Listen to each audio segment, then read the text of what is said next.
Welcome to The Explainer. So today we're going to talk about a country where millions of people land at an airport that's, well, technically underwater. Yeah, you heard that right. A country that by all the laws of nature really shouldn't even be there. So how do you survive when your home should be at the bottom of the sea? I mean, this is the big question the Netherlands has been answering for centuries. And believe me, it's not just some quirky fact about one airport. No, this is the reality for a third of their entire country. Think about that. It's not just a challenge, it's this constant, existential threat that has literally shaped who they are.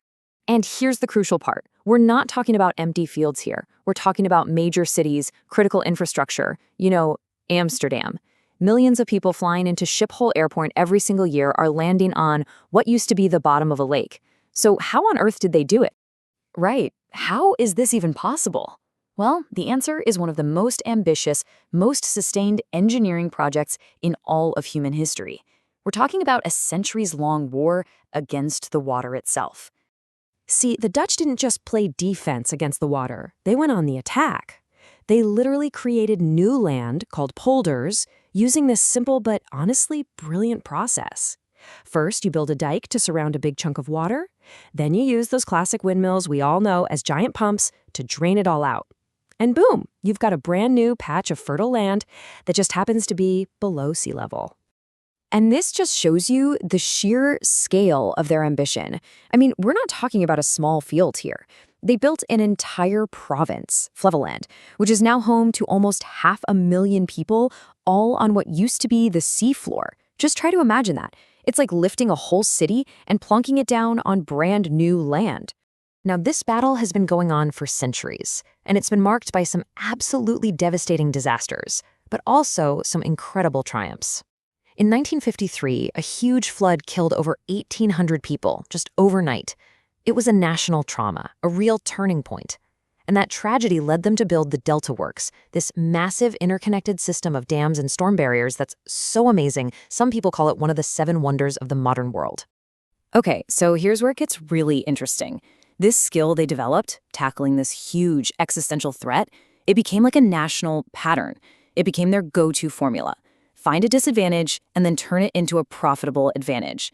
They didn't just solve their problems, they figured out how to make money from the solutions. So let's look at an example, a resource problem. Unlike most of Europe, the Netherlands had basically no forests for fuel or for building. So what was the solution? Well, they looked down, under their feet. They started harvesting peat from their bogs, which was a super cheap and plentiful energy source. And that peat became the very foundation of their early industrial power. This cheap energy, it fueled all this early industry and crafts, and it let their cities just boom, way before the Industrial Revolution even kicked off elsewhere. And that led to one of the most urbanized societies on the planet. I mean, today, a staggering 9 out of 10 Dutch people live in cities. Okay, here's another great one. The North Sea was just teeming with herring.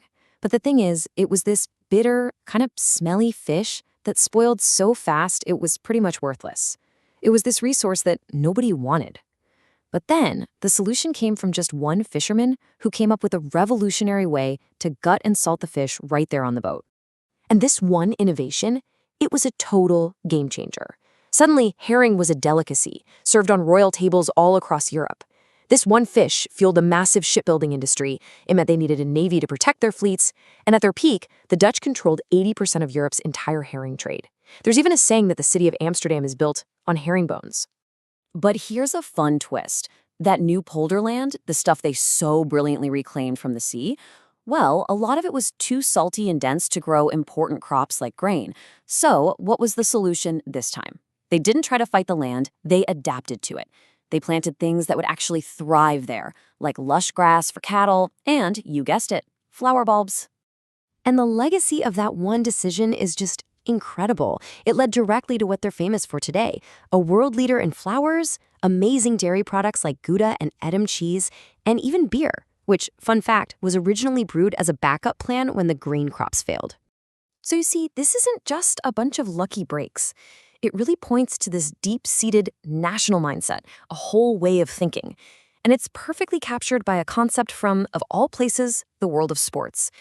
Back in the 1970s, the Dutch completely revolutionized soccer with a philosophy they called total football. The big idea is that any player can play any position on the field. You've got attackers defending, defenders attacking. It's all about being versatile, adaptable, and working together as a team. No rigid roles, just one fluid, intelligent system. The legendary Dutch player Johan Cruyff? He explained it perfectly. He said success isn't just about those few moments of glory when you have the ball. Nope. It's about the constant, unseen work you do when you don't have it. It's all about anticipating problems, adapting your position, and supporting the whole system. So, how does this all translate to the Netherlands we see today? Well, this total mentality, this idea of constant work, of adaptability, of focusing on the entire system, that is the very engine behind their modern economic power. Think about it. With only 18 million people, the Netherlands is consistently one of the world's top exporters. I mean, just look at this chart. They are punching way, way above their weight, competing right alongside giants like the US and Germany. They've used their geography and that problem-solving mindset to become this critical global hub. They've got Europe's busiest port in Rotterdam, a top-tier education system that pulls in talent from everywhere, and, no surprise here, they are the best non-native English speakers on the planet. There's a great saying, first you work for a reputation, then the reputation works for you. And that's exactly what they've done. By solving problems, attracting trade, and innovating for centuries, they've built a reputation that now does a lot of the heavy lifting. It just continues to make them a magnet for talent, for capital, and for global business. So in the end, the story of the Netherlands is about so much more than just dikes and windmills. It's a powerful lesson that our biggest obstacles, our biggest problems, often hide our greatest opportunities. And that kind of leaves us with one final thought. What's your North Sea?